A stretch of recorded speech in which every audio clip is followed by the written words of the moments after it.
Hey y'all, come with me while I channel my inner big worm, aka doing a perm rod set. So I started off with my hair. I just took out my knotless braids and I washed, deconditioned, got that good scratch, you know.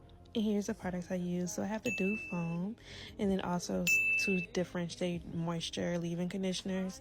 Not too much in the last one now. I know it's a little So here's the process. I put my thumb in to help twirl it. And it helps me control the hair while I'm trying to get as tight as possible. I feel like my perm rods turn out the best when I have it wrapped tightly.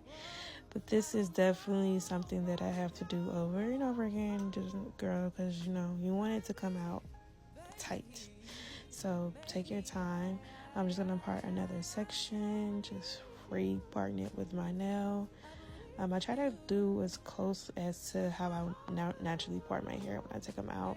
So I'm just gonna spray in the leave-in conditioner. I dropped it, yeah, epic fail. But then I combed it out, and like I said, I just took out my nose ring, so it's gonna be a little more tangled than normal. And I'm just combing it out. Then I'm gonna get the mousse and spray it. Once pump will do the job. And then just gonna take it again. Like I said, put my thumb in and just wrap. I was getting a little frustrated right here because I had to do it over, but it happened. So just be patient and take your time because it's gonna come out right if you do it right. We don't want to be doing this over and over again, but so I'm doing.